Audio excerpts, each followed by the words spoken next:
Fuzia Saleh ni nak jadi timbalan menteri ke nak jadi tokek kedai runcit? Itulah yang berlaku sejak beberapa hari lepas apabila Perdana Menteri Malaysia Anwar Ibrahim telah pun melancarkan inisiatif kedai runcit yang namanya diberi Madani Mart, yang kononnya dapat membantu untuk rakyat Malaysia menghadapi kos sara hidup yang makin lama makin tinggi.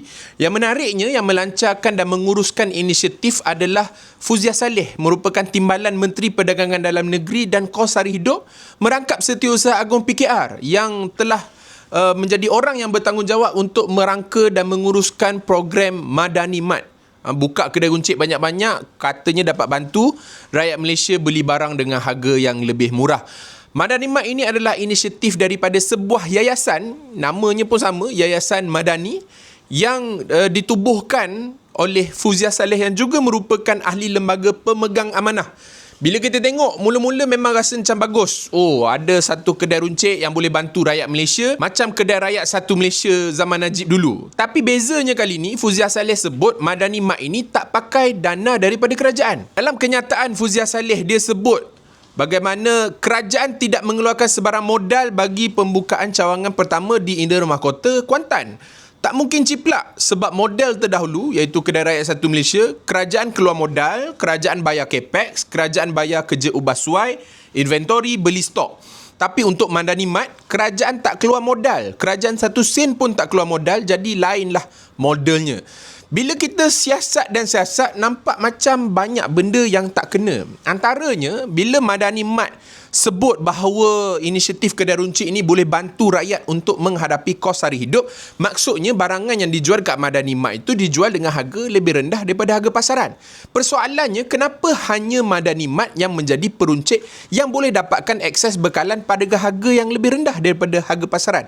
Kenapa Speedmart, KK Mart, Maidin, kedai-kedai runcit yang lain tak dapat bekalan di bawah harga pasaran untuk sama-sama bantu rakyat? Kenapa Madani Mart saja kedai runcit yang boleh bantu rakyat dalam soal ini? Kalau kita tengok lebih dalam lagi, kalaulah Madani Mart ini tak ambil pun bekalan di bawah harga pasaran untuk dijual kepada orang ramai, maksudnya barangan yang jual kat kedai runcit Madani Mart ini harganya harga pasaran, sama macam kedai-kedai runcit lain. Kalau harganya sama, kenapa nak buka juga inisiatif Madani Mart? Yang lagi merisaukan saya, bila kita siasat dan siasat lagi, kita tengok Madani Mart ini diuruskan oleh Yayasan Madani yang ditubuhkan oleh Timbalan Menteri Fuzia Saleh. Dan kata Fuzia Saleh bahawa ini program yang tak pakai duit rakyat. Kerajaan tak keluarkan duit untuk bina kedai runcit Madani Mart dan sebagainya. Soalannya, kalau tak pakai duit kerajaan, pakai duit siapa? Pakai duit Fuzia Saleh ke duit Yayasan Madani? Kalau duit Fuzia Saleh, kita faham mungkin nak buka satu kedai runcit, dia ada duit lah. Tapi menurut Fuzia Saleh juga, dalam tempoh 2 tahun yang akan datang, kita akan, ataupun Fuzia Saleh akan tubuhkan lebih daripada 640 Madani Mart di seluruh negara dalam tempoh 2 tahun yang akan datang. Bayangkan, nak buka kedai runcit, satu kedai runcit tu pun makan modal yang besar. Fuzia Saleh ada duit untuk bina lebih 640 buah kedai runcit seluruh negara.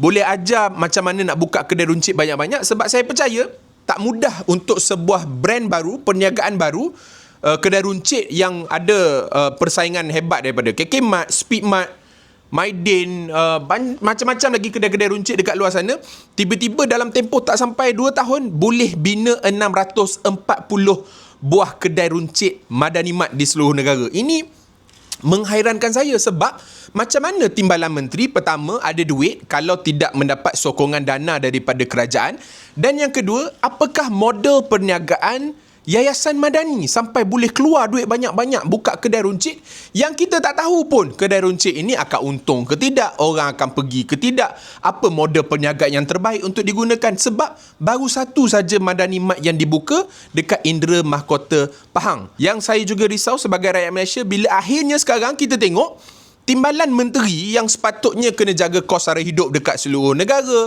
yang kena bantu rakyat Malaysia menghadapi tekanan harga-harga barang yang makin naik, sekarang dah sibuk nak jadi tokek kedai runcit. Sebab kalau kamu kata Madani Mart ini tak pakai duit kerajaan, maksudnya Madani Mart ni kena dapat untung berniaga setiap bulan. Dan kalau nak dapat untung, kamu kena fokus jadi ahli perniagaan, buka kedai runcit banyak-banyak dan sebagainya. Jadi adakah sekarang ni Fuzia Saleh juga mengharapkan keuntungan daripada Madani Mart ini untuk digunakan dalam apa-apa yang dia nak guna. Jadi keuntungan peribadi ke, masuk balik dalam syarikat ataupun yayasan madani ke dan sebagainya. Kita tak tahu. Sebab model perniagaan madani mat ini amat-amat merusingkan dan memeningkan saya. Kejap kamu kata nak berniaga.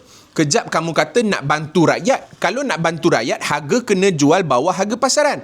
Kalau jual bawah harga pasaran, maksudnya macam mana kamu nak dapat untung? Sebab kamu sendiri yang kata, kamu tak dapat duit dana bantuan daripada kerajaan. Macam Kedai Rakyat Satu Malaysia. Jadi sebab tu saya kata, bila kita tengok dari luar nampak macam bagus nak buka kedai untuk bantu rakyat Malaysia beli barang dengan harga yang murah dan sebagainya. Tapi pada masa yang sama bila kita fikir dengan lebih mendalam, mana Fuzia Saleh dapat duit untuk bina 640 kedai runcit dalam tempoh 2 tahun yang akan datang? Saya faham, kerajaan nak tolong peruncit, nak tolong orang-orang meniaga dekat seluruh negara. Tapi bukan maksudnya Fuzia Saleh yang jadi peruncit. Fuzia Saleh yang kena buka kedai runcit, kena berniaga. Kerja kamu, bantu lebih ramai rakyat Malaysia untuk cari wang, untuk bantu tambah pendapatan, untuk bantu rakyat Malaysia ni tengah berhadapan dengan krisis minyak, perang dekat luar sana dan sebagainya, untuk menghadapi masalah inflasi, masalah ekonomi, masalah kos sara hidup yang makin lama makin banyak. Bukan kerja kamu nak buka kedai runcit.